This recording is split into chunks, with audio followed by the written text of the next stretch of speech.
పాతాళ భైరవిలో ముక్కామల గారు చేయాల్సిన మాంత్రికుడి పాత్రని ఎప్పుడైతే రంగారావు గారు వెళ్ళిన తర్వాత షావుకారులో చేశారు కదా సున్నం రంగుడు, అట్లాగే అదే షావుకారులో చేశారని వాళ్ళు సరే వేషం వేసి ఆ గెటప్ అంతా వేసి మేకప్ వేసిన తర్వాత ఆయన శైలాక్ ఆ తరహాలో ఆయన నటించి చూపించిన హావభావాలు చూసి కేవీ రెడ్డి గారు ముద్రించుకుపోయారు. కేవీ రెడ్డి గారి మధ్యలో ఇంకా శివాజీ గణేషన్ గారు ఈయన కలిసి వేటకెళ్ళేవారు ఇద్దరు. శివాజీ గణేషన్ గారు రంగారావు గారు చాలా క్లోజ్గా ఉండారు.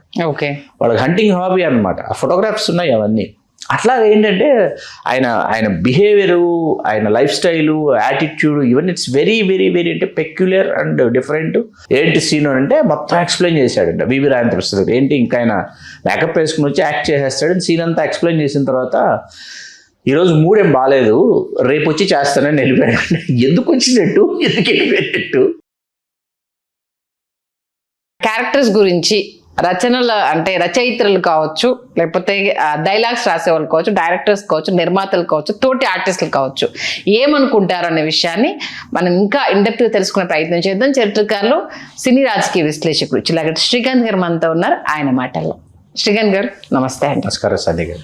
గొప్ప నటుడు మన మధ్య లేకపోయినా ఇప్పటికే ఆయన గురించి మాట్లాడుకుంటున్నాము అని అంటే ఆ మహానుభావులందరూ greatness of SV Rangarao. Of course మన తెలుగు ఇండస్ట్రీలో ఉన్న చాలా గొప్ప మనుషులు ఇప్పుడు మన మధ్య లేకపోయినా వాళ్ళందరి గురించి మాట్లాడుతున్నామంటే అవునన్న కన్నా తెలుగు ఇండస్ట్రీలో వాళ్ళ కంట్రిబ్యూషన్ అనేది ఇప్పటి తరాలకు కూడా వాళ్ళలాగా మనం ఒక్కసారన్నా చేయలేకపోతామా అన్నట్టుగా ఒక మైల్ స్టోన్ ని వాళ్ళు క్రియేట్ చేశారు. ఆయన గురించి చెప్పాలంటే ఏం చెప్తారు? ఆయన చేసిన అన్ని క్యారెక్టర్లో మీకు నచ్చిన అత్యద్భుతమైన క్యారెక్టర్ ఏంటి? అది చాలా కష్టసాధ్యమైన ప్రశ్న అండి. ఎందుకంటే ఆయన నటించిన సినిమాల్లో మీకు ఏ పాత్ర ఇష్టం అంటే మాత్రం నేను చాలా ఇబ్బంది పడతాను. ఎందుకంటే ఎస్వి రంగారావు గారి ప్రస్తావన లేకుండా వారానికో 10 రోజులకు ఒకసారి ఎస్వి రంగారావు గారి సినిమా చూడకుండా గడవదు.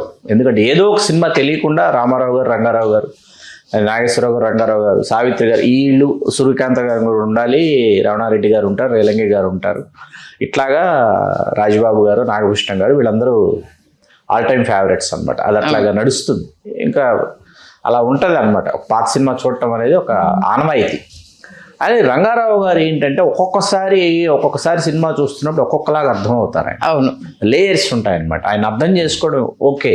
ఈయన ఈ సినిమా చేసినప్పుడు ఈయన ఆ రోజు షూటింగు అప్పుడే ఆ పాత్ర నటించాలి, అప్పుడే ఆ పాత్రలో లీనమవ్వాలి. కానీ ఇన్ని సంవత్సరాలు అయినా ఆయన మరణించి 50 సంవత్సరాల పైన 74లో జూలైలో ఆయన మరణిస్తే ఇవాళ వరకు ఆయన గురించి ఇంకా మాట్లాడుకుంటున్నామంటే that is the greatness of actor అనమాట. Complete actor. ఇక్కడ 74 ఆయన మరణము, ఇక్కడ 2026లో ఆయన గురించి మాట్లాడుకుంటున్నాం. ఎందుకు మాట్లాడుకుంటున్నామంటే ఆయన మోహిని భస్మాసురు అని ఒక సినిమా చేశారు. ఆయన భస్మాసురుడు ఎలా భస్మం అయిపోతాడు, ఎలా అస్తమిస్తాడు అంటే నాట్యం చేసిన తర్వాత ఆయన చెయ్యి నెత్తి మీద పెట్టుకున్న తర్వాత ఆయన అంతం అయిపోతాడు. అవును, అలా పాత్ర ఇది. ఆయన పద్మిని గారితో కలిసి రాగిణి, పద్మిని, లలిత వీళ్ళు ముగ్గురు ట్రావెన్కోర్ సిస్టర్స్ ఉంటారు. శోభన గారి మేనత్తలు. వీళ్ళల్లో పద్మిని గారు చాలా గొప్ప అందగత్తె, గొప్ప డాన్సర్. ఆవిడతో ఆయన కూచిపూడి డాన్స్ చేయాలి. ఆయన కూచిపూడి నేర్చుకుని కూచిపూడి డాన్స్ చేశాడు ఆయన రంగారావు గారు. చాలా మందికి ఆయన కూచిపూడి డాన్స్ చేశాడని తెలియదు. ఎంత అద్భుతంగా చేశారంటే అంత అద్భుతంగా చేశాడు ఆయన. ఆయన ఆకారానికి, ఆయన ఎత్తుకి ఆయన కూచిపూడి డాన్స్ చేసి ఆయన లాస్ట్ సినిమాలు తీసుకుంటే సంపూర్ణ రామాయణం ఒకటి, లాస్ట్ సినిమాలు అండి. పన్నంటి కాపురం, సంపూర్ణ రామాయణం, తాతామనవుడు, సంసారం సాగరం, యశోద కృష్ణ, ఇవి ఆయన లాస్ట్ ఫిలిమ్స్ అన్నమాట. చక్రవాకంలో ఉన్నారు. ఆ చక్రవాకం ఏమైందంటే ఆయన చనిపోతే ఆ సినిమా ఏంటంటే చక్రవాకం సినిమా నేను చూస్తున్నాను ఫస్ట్ టైం కూర్చుని. వస్తున్నప్పుడు మార్కస్ బార్క్లే గారు కెమెరా, అద్భుతమైన సినిమా అనమాట చక్రవాకం. చూస్తా ఎస్వి రంగారావు గారి క్యారెక్టరు ఛాలెంజ్ చేస్తుంది మీకు. ఫస్ట్ హాఫ్లో ఒక ఛాలెంజింగ్ సీన్ ఉంటుంది, అసలు అద్భుతం అనమాట. ఛాలెంజ్ చేసిన తర్వాత ఆ పాత్ర సెకండ్ హాఫ్ అసలు ఇప్పుడు ఈ ఛాలెంజ్ని ఈయన ఫుల్ఫిల్ చేస్తాడని ఎదురు చూస్తుంటే ట్రైన్లో ప్రయాణం చేస్తున్నారు, చనిపోయాడు, డెడ్ బాడీ తీసుకెళ్లే సీన్. రంగారావు గారి పాత్ర చనిపోయిందంటే చనిపోయాడు, నిజంగా చనిపోయారని పాత్రని కథలో కూడా చంపేశారు. చంపేసి సెకండ్ హాఫ్ అస్సలు సెకండ్ హాఫ్ బాగోదు, సినిమా ఫ్లాప్. ఆ పాత్ర బతుకుంటే cinema super hit. That is SV Ranga Rao గారు. సంపూర్ణ రామాయణంలో బాపు గారు ప్లాన్ చేసి ఒక సీను, పద్యాలు 2 రోజులు పడుతుంది. టోటల్గా చూసుకుంటే 2 days పడుతుంది, ఆయన వేసుకున్న షార్ట్ కంపోజింగ్ అంతా 2 days పడుతుందని లెక్క వేసుకున్నాడు బాపు గారు. ఈయన ఉదయం వస్తే ఈరోజు రేపు 2 రోజులు అవుతుంది, 2 రోజులతో గుమ్మడికాయ కొట్టేయాలి, అయిపోయింది, ఇంకా షూటింగ్ అయిపోయింది, సినిమా రిలీజ్ డేటు కూడా అనౌన్స్ చేశారు. ఈయన ఉదయం 10 అనుకున్నారు, 11 అయింది, 12 అయింది, 1 గంట అయింది, రాలా. బాబు గారు చాలా చికాకు పడిపోయి లంచ్ బ్రేక్ ఇవ్వాలిగా, 1 గంటకి లంచ్ బ్రేక్ ఇచ్చారు, 2 గంటలకు వచ్చారు రంగారావు గారు. ఆ రోజు ఇంకా రారని ప్యాకప్ చెప్పేద్దాం, భోజనం చేసిన తర్వాత ప్యాకప్ చెప్పేద్దామని అనుకుంటున్నారు. 2 గంటలకు వచ్చాడు ఆయన. ఏవో కారణాల వల్ల ఆలస్యమైంది, ట్రాఫిక్లో ఆలస్యమైంది, ఏదో చెప్తున్నాడు ఆయన రంగారావు గారు. వినేసి పెట్టుకోండి, ఇప్పుడు పెట్టుకొని చేస్తానంటే బాపు గారు వచ్చి ఆ సీన్ ఇచ్చి ఎక్స్ప్లెయిన్ చేసి, సార్ పద్యాలు ఉన్నాయి, పద్యాల తర్వాత సమాసభూయిష్టమైన సంభాషణలు ఉన్నాయి, అన్నీ చూసుకోండి, నేను 2 days ప్లాన్ చేశాను, రేపు సాయంత్రానికి అయితే అయిపోవాలి సార్, చూడండి మరి ఆలోచించండి అని అంటే, సరే ప్రారంభించన్నారండి. 3:30కి అయిపోయిందండి. రంగారావు గారు 3:30 కల్లా చేసేసారు. గంటన్నరలో కంప్లీట్ చేశారు రంగారావు గారు. 2 days పట్టాలి, 2 days పడుతుంది అన్నది గంటన్నరలో కంప్లీట్. అంటే పాత్రలోకి ఆయన వెళితే, పాత్రను ఆయన సొంతం చేసుకుంటే, అక్కడున్న సమాసభూయిష్టమైన సంభాషణలు కావచ్చు, పద్యాలు కావచ్చు, నమిలి మింగేసేవారు. 1.5 hours అయిపోయింది. ఆయన మేకప్, ఆ సినిమా ప్రారంభం అవుతుంటే రావణాసుడి పాత్ర కదా, మేకప్ చేస్తుంటే మొహానికి మేకప్ వేసిన తర్వాత జటాకటాహ సంభ్రమద్ భ్రమర్నిలింప నిర్జరి విలోల వీచి వల్లరి విరాజమాన మూర్ధని, ఇది కదా రావణాసురుడు శివుడిని స్తుతించినటువంటి స్తోత్రం. దానికి అది పూజ చేసే సమయంలో ఆచ్ఛాదనం ఏమి ఉండదు, ఆచ్ఛాదనం లేకుండా మీరు ఆభరణాలతోనే ఉంటారు, కాబట్టి ఇక్కడ ఛాతీ మీద, ఈ కంఠం మీద అంతా మేకప్ చేయిద్దామని ముళ్ళపూడి వెంకటరమణ గారు సజెస్ట్ చేశారట. మేకప్ జరుగుతుంటే ముళ్ళపూడి వెంకటరమణ గారు వైపు ఇలా చూశాడంట రంగారావు. రే రమణ, రంగారావు డైలాగ్ చెప్తుంటే మొహం చూస్తారా, బాడీ చూడర్రా అన్నాడంట ఆయన. దట్ ఈస్ ద కాన్ఫిడెన్స్, ఆయన కాన్ఫిడెన్స్ లెవెల్స్ ఆ స్థాయిలో ఉండేవి. వివి రాజేంద్ర ప్రసాద్ గారు, ఆయనే దసరా బుల్లో డైరెక్టర్, ఆయన ఒక ఎమోషనల్, బాబు గారు నాన్నగారు ఆయన నాగేశ్వరరావు గారి సినిమా ఎమోషనల్ సీన్ అనమాట, ప్లాన్ చేసి వెయిట్ చేస్తున్నాడు. ఆయన ఫస్ట్ టైం డైరెక్ట్ చేస్తున్నాడు, ప్రొడ్యూసరే అనుకోని కారణాంతరాల వల్ల ఆయన డైరెక్టర్ అయ్యాడు. ఆ సినిమాకి టెన్షన్ ఉంటుంది కదా, నిర్మాతే దర్శకుడు, దర్శకుడే నిర్మాత, ఆయనకేంటి ప్లాన్ చేసుకున్న ప్రకారం అయిపోవాలన్న దీనిలో ఉంటాడు ఆయన. వచ్చి గుమ్మడి గారు అందరూ వెయిట్ చేస్తున్నారు. రంగారావు గారు మధ్యాహ్నం వచ్చి ఏంటి సీను అని అడిగారంట. వాళ్ళు పెద్దనాన్న క్యారెక్టర్ కదా, పెద్దనాన్న క్యారెక్టర్, నాగేశ్వరరావు గారు పెద్దనాన్న క్యారెక్టర్, గుమ్మడి గారు తమ్ముడు. ఏంటి సీను అంటే మొత్తం ఎక్స్ప్లెయిన్ చేశాడంట వివి రాజేంద్ర ప్రసాద్. ఏంటి ఇంకా ఆయన మేకప్ వేసుకుని వచ్చి యాక్ట్ చేసేస్తాడు. సీన్ అంతా ఎక్స్ప్లెయిన్ చేసిన తర్వాత, ఈరోజు మూడేం బాగాలేదు, రేపు వచ్చి చేస్తానని వెళ్ళిపోయాడు. ఎందుకు వచ్చినట్టు, ఎందుకు వెళ్ళిపోయినట్టు వివి రాజేంద్ర ప్రసాద్ గారు అర్థం కాల. షూటింగ్ క్యాన్సిల్, ఎందుకు వచ్చినట్టు, ఎందుకు వెళ్ళిపోయినట్టు, కోపం వచ్చేసింది అంట ఆయనకి. నష్టం కదా నిర్మాతకే. గుమ్మడి గారు పిలిచి చెప్పారంట, రాజేంద్ర ప్రసాద్ గారు మీరు ఇదవ్వద్దు, ఆయన రేపు వచ్చి చేస్తాను అన్నాడంటే ఆయన రేపు వచ్చి చేస్తాడు, చూడండి మీరు. ఏదో ఆయనకి ఏదో డిస్టర్బెన్స్ ఫీల్ అయ్యారు, ఇక్కడికి రావాలనిపించింది, వచ్చారు, చూశారు, సీన్ చెప్పిన తర్వాత ఆయనకు అర్థమైంది, రేపు వచ్చి చేస్తారు, మాకేం అభ్యంతరం లేదు, సరే అని వెళ్ళిపోయారు. వెళ్ళిపోయిన తర్వాత మరుసటి రోజు వచ్చిన తర్వాత ఆ సీన్ ఏంటంటే అండి, నాకు తెలిసిన తర్వాత విబి రాజేంద్ర ప్రసాద్ గారు ఒక ఇంటర్వ్యూలో చెప్పారు, గుమ్మడి గారు ఒక ఇంటర్వ్యూ చెప్పిన తర్వాత నేను మళ్ళీ పెట్టుకుని చూశాను సినిమా. అదేంటంటే గుమ్మడి గారి దగ్గరకు వచ్చి ఎస్వి రంగారావు గారు వాళ్ళిద్దరు ఎమోషనల్ అవుతారు. ఇల్లు ఖాళీ చేసి వెళ్ళిపోతున్నాను అన్నయ్య అని గుమ్మడి గారు అద్భుతంగా చేస్తే, రంగారావు గారు అటువైపు తిరిగి ఇంత బతికి ఇంటానికి చచ్చినట్టు డైలాగ్ చెప్పాలి, గద్గదిక స్వరంతో చెప్పాలన్నమాట. ఆ గద్గద స్వరంతో చెప్పడం అనేది నిజంగా రంగారావు గారు అటు తిరిగి ఏడుస్తూ చెప్తున్నారేమో అన్నంత ఎమోషన్కి మనం లోన్ చేస్తారు రంగారావు గారు. ఆ సీన్ చేసిన తర్వాత అప్పుడు గుమ్మడి గారు సీన్ అయిన తర్వాత అడిగాడు, ఎలా చేశారు గుమ్మడి గారు, హీ నోస్, ఆయనకేంటి వాళ్ళ స్పేస్ తెలుసు, గుమ్మడి గారికి వీళ్ళకి వాళ్ళ స్పేస్ తెలుసు, రంగారావు గారు ఏంటో వీళ్ళకి తెలుసు. చాలా అవధి విస్తృతమైనటువంటి అవధండి. ఆయన ఏంటంటే అవధులు లేనటువంటి ఒక యాక్టర్. ఆయన అవధులు లేవు ఆయనకి, అసలు ఎలాంటి అవధులు లేవంటే, మీకు ఈ విషయం చెప్పచ్చో చెప్పకూడదు నాకు తెలియదు, కానీ చెప్తున్నాను. అల్లు అర్జున్ గారు మన గంగోత్రి విజయయాత్రలకి వెళ్ళడానికి ముందు మేము కలుసుకుంటున్నప్పుడు నా దగ్గర రంగారావు గారికి సంబంధించి ఒక వెరీ స్మాల్ 1/8 సైజ్ ఫోటోబయోగ్రఫీ ఉంది, విశ్వనాథ చక్రవర్తి. అందులో ఫోటోగ్రాఫ్స్ చూపిస్తూ ఆయన ఒక టిపికల్ ఎక్స్ప్రెషన్ ఇచ్చిన ఫోటోగ్రాఫ్ ఇందులో ఉంది, నువ్వు కనిపెట్టు అన్నాడు. నేను కనిపెట్టాడు, చెప్పకముందే కనిపెట్టాడు, ఇదే కదా అన్నాడు. ఎస్ అదే అన్నాడు. ఏంటి సార్ ఈ ఎక్స్ప్రెషన్ ఎందుకు ఇలా ఇచ్చాడు ఆయన అంటే, బ్రూటస్ ఆయన్ని పొడి చేశాడు. యూట్యూబ్ బ్రూటస్ అనేది అప్పుడే వచ్చింది. రాజుపేద, ప్రిన్స్ అండ్ పాపర్ ఆయన యాక్ట్ చేశాడు రాజుపేదలో, రాజుగా. బ్రూటస్ ఆర్ నాగేశ్వరరావు ఆయన వచ్చి పొడుస్తాడు అన్నమాట వెనకాల. అప్పుడు ఒక ఎక్స్ప్రెషన్ ఇస్తాడు ఆయన, ఇలా ఫేస్ ఇలా తీసి. చాలా ఆ ఎక్స్ప్రెషన్ ఏంటంటే, నన్ను చంపేశారు, చంపింది నమ్మక ద్రోహం, చంపింది ఎవరు, నన్ను అంటి పెట్టుకున్నవాడే, నావాడే నన్ను చంపేశాడు, రేపు నా బిడ్డ పరిస్థితి ఏంటి అని ఒక ఎక్స్ప్రెషన్ ఇచ్చి నేల కొరుగుతాడు. ఆ రాజప్రాసాదంలో ఆయన ఒక ఏకపాత్ర అభినయంలాగా ఆయన డైలాగ్స్ ఉంటాయండి. ఒక సీన్ ఉంటుంది, ఒక పర్టికులర్ సీన్. సినిమా నటులు మేము కావాలనుకుంటున్న వాళ్ళు దయచేసి ఆ సీన్ చూడండి. సంభాషణలు చెప్పడం నేర్చుకోవాలనుకున్నవాళ్ళు అది చూడండి. భాష గురించి అధ్యయనం చేయాలనుకున్నవాళ్ళు, భాష నేర్చుకోవాలనుకున్నవాళ్ళు, తెలుగు భాషలో ఉన్నటువంటి మాధుర్యం అర్థం చేసుకోవాలనుకున్నవాళ్ళు చూడండి. ఎస్వి రంగారావు గారి సంభాషణలు, ఎన్టీ రామారావు గారి సంభాషణలు, ఖచ్చితంగా పర్టికులర్లీ సోషల్ ఫిలిమ్స్లో నాగేశ్వరరావు గారు, సావిత్రి గారు చెప్పేటటువంటి డైలాగ్స్. అట్లాగే సావిత్రి గారి గురించి ఇక్కడ అసందర్భం అనుకోకపోతే, మీకు ఇవాళ ఫిల్మ్ ఇన్స్టిట్యూట్స్ ఉంటే, ఎక్కడైనా ఏవైనా ఉంటే ఆర్టిస్టులను ట్రైన్ చేస్తుంటే, వాళ్ళు కన్యాశుల్కంలో ఆవిడ పోషించిన మధురవాణి తాలూకు పాత్ర, మధురవాణి పాత్ర ఆవిడ చేశారు. ఇప్పుడు బ్లాక్ అండ్ వైట్ పీపుల్ ఐ గారి డైరెక్షన్. మధురవాణి పాత్రలో ఆవిడ లాఫ్ ఉంటుందండి, నాన్ స్టాప్ లాఫ్. సిఎస్ఆర్ గారి కాంబినేషన్ ఒక లాఫ్ ఉంటుంది, మధురవాణి లాఫ్. ఆవిడ నవ్వుతుంది. లోటిపిట అని అన్నారని ఉత్తరం చదివితే ఆవిడ నాన్ స్టాప్గా నవ్వుతారు. పడి పడి పడి పగలబడి ఆవిడకి ఆనందం ఎక్కువైపోయి నవ్వుతుంది. అలా ఎవరినైనా ఒక ఆర్టిస్ట్ని వాళ్ళు చేయమని చెప్పండి. దీస్ ఆర్ ఆల్ పిల్లర్స్ అనమాట వీళ్ళందరూ. అట్లా మనం రంగారావు గారి గురించి మాట్లాడమంటే ఏంటంటే, ఏం మాట్లాడాలి, అదొక మహాసాగరం అది. ఆయన 1949, 50లో ఆయన, అంటే 46లో వరుదిని వచ్చినప్పటికీ, ఆయన హీరోగా చేసినప్పటికీ 49, 50 షావుకార్ దగ్గర సున్నవరంగడ్ పాత్ర నుంచి ఆయన తన ప్రయాణాన్ని మొదలు పెడితే చూసాను సార్. అది షావుకార్ సినిమా, సున్నవరంగడ్ రౌడీ పాత్ర ఉన్నారు ఆయన. అంటే మెయిన్ కోటయ్య పాత్ర, బంగారు పాపలో కోటయ్య పాత్ర కావచ్చు. అట్లాగే ఆ తర్వాత మీకు దేవదాస్లో ఫాదర్ క్యారెక్టర్ కావచ్చు.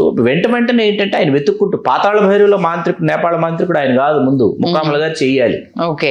రామారావు గారు, రంగారావు గారు వీళ్ళందరూ ఏంటి, మన మల్లికార్జునరావు గారు ఉండేవారు దర్శకులు, గూఢచారి 116 అవన్నీ చేశారు. వీళ్ళందరూ పుండరీకాక్షయ్య గారు కూడా రామారావు గారితో ఉన్నారు. రిపబ్లిక్ గార్డెన్స్ అక్కడ గదుల్లో ఉండేవారు. అప్పుడు రామారావు గారు విజయవారి కాంట్రాక్ట్లోకి వచ్చేసారు. రంగారావు గారికి వెళ్ళి చెప్పారు, మాంత్రికుడి కోసం వెతుకుతున్నారు, మీరు షైలాకు, ఒత్తిల్లో. రంగారావు గారు ఏంటి, షైలాకు, ఒత్తిల్లో ఇవన్నీ షేక్స్పియర్ గారి నాటకాలు నటించి వచ్చినటువంటి ఆర్టిస్ట్, వెల్ ఎడ్యుకేటెడ్. తర్వాత చాలా పెద్ద కుటుంబం, అంటే దేనికి వెనక్కి తిరిగి చూసుకోవాల్సినటువంటి కుటుంబం కాదు. దాదాపు ఒక నాన్నగారు డాక్టరు, అట్లాంటి ఒక కుటుంబం నుంచి వచ్చాడు రంగారావు గారు. వెల్ ఎడ్యుకేటెడ్ అనమాట.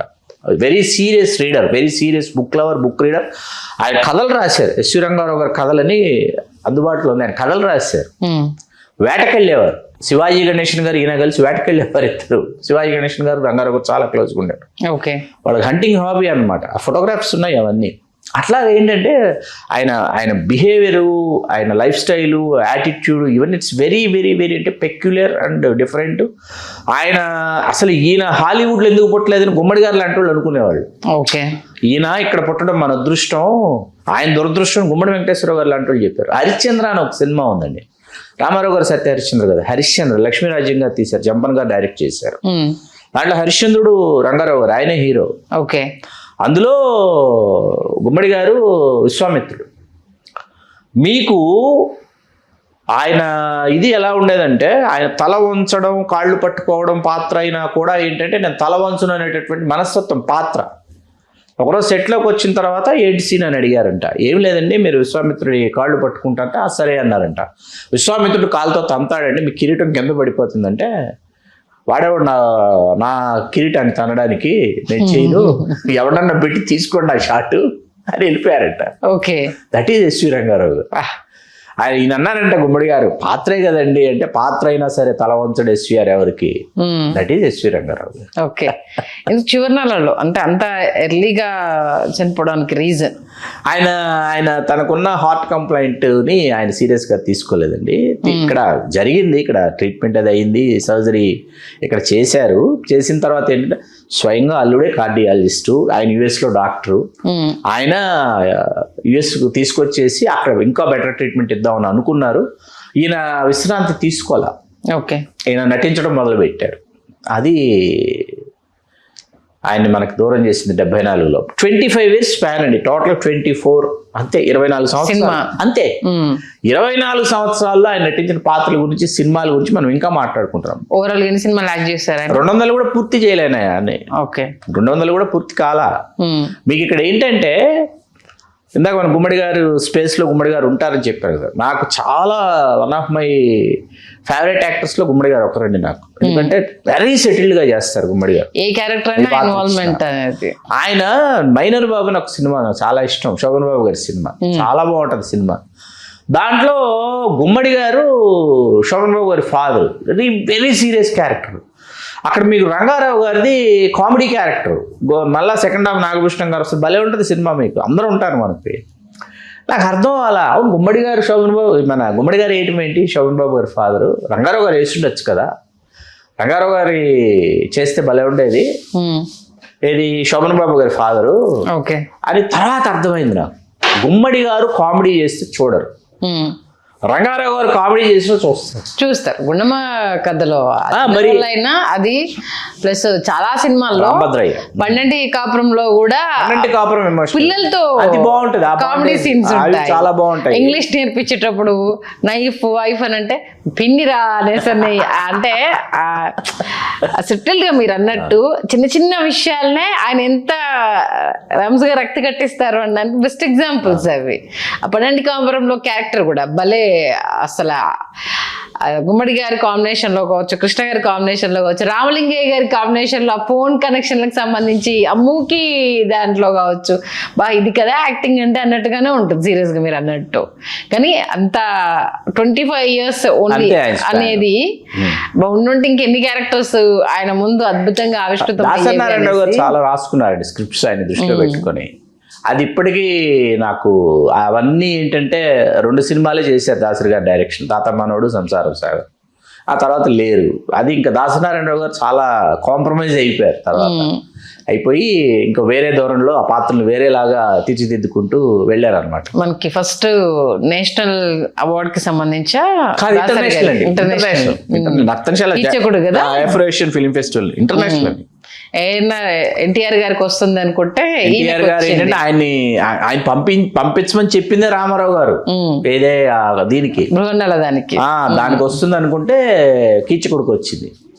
అందుకే ఆయన ఎయిర్పోర్ట్లో ల్యాండ్ అయిన తర్వాత అవార్డు తీసుకుని చూస్తే మనకి అల్లు రామలింగయ్య గారు, రామకృష్ణ గారు, వీళ్ళు తప్ప మొత్తం తమిళ సినిమా పరిశ్రమే. ఫొటోస్ చూస్తుంటే తమిళ పరిశ్రమలో ఉన్నటువంటి వాళ్ళందరూ ఎదురేగి స్వాగతం పలికి వాళ్ళు రంగారావు గారు, సావిత్రి గారిని ఇద్దరినండి. వాళ్ళు ఏంటంటే తమిళులు వాళ్ళిద్దరిని చాలా సొంతం చేసుకున్నారు. శివాజీ గణేశన్ గారిని అడిగారు. శివాజీ గణేశన్ గారు అసలు డైలాగ్ చెప్పడం అంటే పరాశక్తి, వీరపాండ్య కట్టబ్రహ్మన్ ఆ సినిమాల్లో శివాజీ గణేష్ గారు ఎక్స్ట్రాడినరీ అనమాట. ఆయన అడిగితే ఎవరి ముందు డైలాగ్ చెప్పడానికి మీరు ఇదవుతారంటే రంగారావు గారి పేరే చెప్పారు. రంగారావు గారి ముందు డైలాగ్ ఇప్పుడు రంగారావు గారు తమిళుడు కాదు, సావిత్రి గారు తమిళరాలు కాదు, కన్నాంబ గారు తమిళరాలు కాదు. కన్నాంబ గారు, సావిత్రి గారు, రంగారావు గారు వీళ్ళు తమిళంలో తమను తాము నిరూపించుకున్నారు. తమిళం నేర్చుకుని ఆ ఉచ్చారణ కావచ్చు, మాండలికం కావచ్చు, ఆ భాష వంట పట్టించుకుని చెప్పాలి కదా, వాళ్ళ యాసలో మాట్లాడాలి కదా. అట్లాగా వాళ్ళు తమిళులు అబ్బురపడిపోయేటటువంటి స్థాయిలో వాళ్ళు నటించడం అనేది తెలుగు వాళ్ళుగా పుట్టినందుకు వాళ్ళకి మనం నిజంగా వాళ్ళని స్మరించుకోవాలి. మనం మాయాబజార్లో ఘటోద్గచుడికి సంబంధించి ఒక్కసారి ఎలా, ఎందుకంటే ఆయన అప్పటి వరకు ఘటోద్గచుడు, దుర్యోధనుడు, కీచకుడు ఈ టైప్ ఆఫ్ క్యారెక్టర్లో చూసి అంటే ఈ ఘటోద్గచుడికి ఆయన సెట్ అవుతారని ఎలా అనుకున్నారు? అది పాతాళ భైరవి పునాదండి. పాతాళ భైరవిలో ముక్కామల గారు చేయాల్సిన మాంత్రికుడి పాత్రని ఎప్పుడైతే రంగారావు గారు వెళ్ళిన తర్వాత షావుకారులో చేశారు కదా సున్నం రంగుడు, అట్లాగే షావుకారులో చేశారని వాళ్ళు సరే ఆ వేషం వేసి ఆ గెటప్ అంతా వేసి మేకప్ వేసిన తర్వాత ఆయన శైలాక్ ఆ తరహాలో ఆయన నటించి చూపించిన హావభావాలు చూసి కేవిరెడ్డి గారు ముద్రించుకుపోయారు. కేవిరెడ్డి గారి మధ్యలో ఇంకా మాంత్రికుడు అంటే ఇతనే అని చెప్పి అయిన తర్వాత ఏమైంది, ఆ వరుస క్రమంలో 57 అండి మాయాబజార్ వచ్చేటప్పటికి. 57కి ఏమైపోయిందంటే ఘటోత్కచుడు అంతకుముందు మాయాబజార్ చేశారు, అంత క్రితం 30s మాయాబజార్ ఉంది. చేసినప్పుడు ఏం చేశారంటే ఆ ఘటోత్కచుడు ఎలా ఉన్నాడు, ఈ ఘటోత్కచుడు ఎలా ఉండాలి అనేటటువంటి ఒక చర్చ వచ్చింది. మాధవపెద్ది గోఖలే గారిని కళాదర్శకుడు, ఆయన ఒకరు, కళాధర్ గారు ఆయన దగ్గర శిష్యులు చేసి ఆ తర్వాత కళాదర్శకుడిగా చేసిన కళాధర్ గారు, వీళ్ళు ఆ పాత్రకు సంబంధించినటువంటి స్కెచెస్ ఏవైతే ఉన్నాయో అవి మాధవపెద్ది గోఖలే గారు. ఆయన అంటే ఘటోత్కచుడు అంటే ఎవరు, అడవిలో ఉంటాడు, అడవిలో ఉన్నవాడి కిరీటం ఎట్లా ఉంటుంది, ఈకలు అవన్నీ పెట్టి అట్లా క్యారెక్టర్ డిజైన్ చేసి పాండవుల డిజైన్ చేసి మీకు ఇవాళకి మీరు ఆ సినిమాలో మాయాబజార్ చూస్తే రామారావు గారికి నాగేశ్వరరావు గారికి ఇంట్రడక్షన్ సీన్లు ఉండవు. రంగారావు గారిది ఇంట్రడక్షన్ సీన్, రంగారావు గారిది ఇంట్రడక్షన్ సీన్ ఇవాళకి మనం టీవీలో చూస్తున్నా లేకపోతే ఆ మధ్య కలర్ చేసి థియేటర్లకు మనందరం వెళ్ళినా కూడా ఏంటంటే మీకు కనీ విని ఎరుగినటువంటి ప్రేక్షకుల నుంచి రిప్లైలు కానీ రెస్పాన్స్లు కానీ రంగారావు గారి ఇంట్రడక్షన్కే ఉంటుంది. అక్కడి నుంచి మీకు సినిమా వేరే టోన్లోకి వెళ్ళిపోతుంది, తీసుకెళ్ళిపోతాడు. వెళ్ళి ఇప్పటికీ వివాహ భోజనంబు పాట ఆ టైంలో ఎంత ట్రెండ్ సెట్టర్ అయిందో ఇప్పటికీ అంతే ట్రెండ్ సెట్టర్ అది. ఆ పేరు మీద రెస్టారెంట్లు కూడా వెలిసినాయి. ఆయన మొత్తం రంగారావు గారి ఇవి పెట్టుకుని బొమ్మలు అవి పెట్టుకుని ఆయన పాత్రని తన సొంతం చేసేసుకుని ఒకవేళ జీవించి ఉండుంటే అసలు ఏఎన్ఆర్ గారికి ఎన్టీఆర్ గారికి ఏ రేంజ్ పోటీగా ఉండేవారో, ఇంకా అసలు ఇలాంటి క్యారెక్టర్స్ పర్సనాలిటీస్ కళ్ళ ముందు ఆవిష్కృతం అయ్యేవో. నిజంగా పర్సనాలిటీస్ వైజ్ రంగారావు గారు రామారావు గారు ఈక్వల్ గా ఉండేవారండి. హైట్స్ వైజ్ కానీ పర్సనాలిటీస్ ఛాతీలు కానీ అది పర్సనాలిటీస్ వైజ్ గుమ్మడి గారు నాగేశ్వరరావు గారు ఈక్వాలిటీస్ ఉండేవి. అందుకే మీకు నంబర్ ఆఫ్ ఫిలిమ్స్లో రామారావు గారి ఫాదర్ అంటే రంగారావు గారు వేసేవారు, గుమ్మడి గారు ఏమో నాగేశ్వరరావు గారి ఫాదరు ఈయన వేసేవారు. నాగేశ్వరరావు గారు రామారావు గారు ఇద్దరు కలిసి రంగారావు గారు మన సినిమాల్లో ఉండకూడదు అనేటటువంటి వీళ్ళు కొన్ని నిబంధనలు పెట్టుకున్న సమయము సందర్భాలు కూడా ఉన్నాయి. ఎందుకని జమున గారు ఉండకూడదని కొన్ని సంవత్సరాలు, రంగారావు గారితో మనకేంటి బ్రదర్ అని. అందుకని ఆ సమయాల్లో రామారావు గారి ఫాదర్ గా నంబర్ ఆఫ్ ఫిల్మ్స్ నాగభూషణం గారు చేశారు, నాగేశ్వరరావు గారి ఫాదర్ గుమ్మడి గారు చేశారు. ఆ సమయంలో రంగారావు గారు చాలా గొప్ప సినిమాలు చేశారు.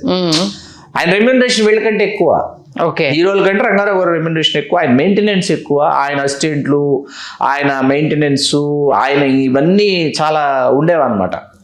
అంటే ఏదో ఒక చక్రవర్తి వచ్చి వందిమాగులతో చక్రవర్తి మళ్ళీ తిరిగి వెళ్ళేలాగా ఉండేది ఆయన పరిస్థితి. అది సహజంగా ఉంటాయి కదా హీరోలకి. మమ్మల్ని పెట్టే కదా హీరో, నేనే కదా, నన్ను చూసే కదా మార్కెట్ ఉంటుందని ఉంటుంది. కానీ రంగారావు గారు ఉన్నారా లేదా, రంగారావు గారు పాత్ర. ఇవాళ ఈ సందర్భంగా ఒక ముఖ్యమైన విషయం గుర్తు చేస్తున్నాను మీకు. అదేంటంటే ఆ డే 1 పబ్లిసిటీస్ వాల్ పోస్టర్స్ చూశానంటే డే 1 ఆ సమయంలో బట్టి విక్రమార్క ఒక సినిమా, రంగారావు గారిది పెద్ద మాంత్రికుడు అనమాట. మీకు రామారావు గారిది చిన్న సైజు, ఇది అంజలిదేవి గారిది ఒక చిన్న సైజు తలకాయ, పక్కన కాంతారావు గారిది ఒక చిన్న సైజు తలకాయ, రంగారావు గారిది పెద్ద పోస్టర్ అనమాట మాంత్రికుడిది. అట్లా ఆ సమయం. అలాగే మాయాబజార్కి ఓన్లీ రంగారావు గారు వాల్ పోస్టర్, గద పట్టుకుని ఇలా ఉంటాడనమాట, ఆ ఒక్క వాల్ పోస్టర్. అలా మీకు అవన్నీ. ఇప్పుడు మనకి బొబ్బిలి యుద్ధం అని ఒక సినిమా ఉంది, రామారావు గారు రంగారాయుడు పాత్ర చేసినటువంటి సినిమా. అది మీకు సీతారాం గారిని ఆయన డైరెక్ట్ చేశారు, రిపబ్లిక్ ప్రొడక్షన్స్, ఆయనే డైరెక్టర్. ఆయన అందులో మంచి పాత్ర వేశారు. ఆయన కళ ఆ సినిమా చేయటం. అందులో తాండ్రపాపారాయుడు పాత్ర రంగారావు గారు, విజయరామరాజు రాజనాల్ గారు. అసలు రాజనాల్ గారు రామారావు గారు పోటాపోటీ సన్నివేశాలు. భానుమతి గారిది అద్భుతమైన పాత్ర, జమున గారిది అద్భుతమైన పాత్ర. మీకు రంగారావు గారు తిప్పి కొడితే 4 సన్నివేశాలు ఉంటాయి. పబ్లిసిటీకి వాల్ పోస్టర్లో రామారావు గారితో పాటు రంగారావు గారు ఉన్నదే పబ్లిసిటీ పోస్టర్, వేరే పోస్టర్ కనపడదు మనకు. రంగారావు గారు రామారావు గారు ఉన్న పోస్టర్ అనమాట. మీకు నిజంగా చెప్పుకుంటూ పోతే ఎన్ని ఉన్నాయి చూడండి. బట్ ఆయన వారసులు ఎవరు, ఎందుకు సినిమా ఇండస్ట్రీ? ఆయన కుమారుడు, ఆయన అకాల మరణం, కుమారుడిది కోటేశ్వరరావు గారిది అకాల మరణం అండి. మనవడు కోటేశ్వరరావు గారి కుమారులు విష్ణురంగారావు గారు ఏలూరులో స్థిరపడ్డారు. రంగారావు గారు పెంచుకున్నది ఆయన మేనల్లుడు బడేటి ఉదయ్ కుమార్ గారు. ఆయన మనతో బడేటి ఉదయ్ కుమార్ గారు నేను రెగ్యులర్గా వాట్సాప్ కమ్యూనికేషన్లో ఉంటాం, ఇద్దరు ఫ్రెండ్లీ రిలేషన్. ఆయన వయసులో చాలా పెద్దవారైనా రంగారావు గారు చాలా ప్రేమగా పెంచుకున్నారు బడేటి ఉదయ్ కుమార్ గారు, ఆయన మేనల్లుడు. అట్లాగా ఏంటంటే అసలు ఆయన గురించి ఇప్పుడు మాంత్రికుడు ఇందాక అన్నాను కదా. ఇప్పుడు మీరు పాతాళ భైరవిలో చూసే నేపాళ మాంత్రికుడికి, బాలనాగంలో చూసే మాంత్రికుడికి, బట్టి విక్రమార్కలో చూసే మాంత్రికుడికి సంబంధం ఉండదు అసలు. వేరే వేరే. ఇంకా హిరణ్యకశిపుడు ఇంకొకటి మరొకటి ఇంకా చెప్పుకుంటూ పోతే, ఆ పాత్రల గురించి చెప్పుకుంటూ పోతే, అది భస్మాసురుడు, ఇవన్నీ అవి వేరే. మళ్ళీ ఒక్కొక్క క్యారెక్టర్ గురించి చేసుకోవచ్చు. ఎందుకంటే ఆయనలాగా ఎవరు పర్ఫామ్ చేయలేరు. ఈవెన్ ఒక్కొక్క క్యారెక్టర్కి ఆయన ఏంటిది మేక్ ఓవర్ కావచ్చు, ఆయన ఇన్వాల్వ్మెంట్ కావచ్చు, డైలాగ్ డెలివరీ కావచ్చు, సంబంధం లేకుండా ఆయన పర్ఫార్మెన్స్ కావచ్చు. నిజంగా ఒక్కొక్క ఎపిసోడ్ చేసుకోవచ్చు సీరియస్లీ. ఈ సందర్భంగా అంతటి మహానుభావుడి గురించి మరొక్కసారి మీ మాటల్లో వినడము, తెలుగు ఇండస్ట్రీలో ఆయన కొంతకాలమే ఉండడము అనేది బాధాకరమైన విషయము. బట్ మరో జన్మ అంటూ ఉంటుందనేసి అని అంటారు. ఇప్పటికీ ఆయన పుట్టకపోవడము, ఎక్కడ కనిపించకపోవడం బాధాకరం సీరియస్లీ. ఈ సందర్భంగా అంతటి మహానటుడిని మా తెలుగు రాజ్యం ప్రేక్షకులకు మరొక్కసారి గుర్తు చేసినందుకు ధన్యవాదాలు శ్రీకాంత్. ధన్యవాదాలు సంధ్య. హలో, తెలుగు రాజ్యం ఛానల్ చూస్తున్నారా? సామాజిక, రాజకీయ, జీవన చిత్రణే తెలుగు రాజ్యం. అతిశయోక్తులు, అసత్యాలు ఉండవు. రాజకీయ కోణం కాదు, ప్రజా కోణమే కొలబద్ద. తెలుగు రాజ్యం వీక్షణ మీ ఉత్తమ అభిరుచికి నిదర్శనం.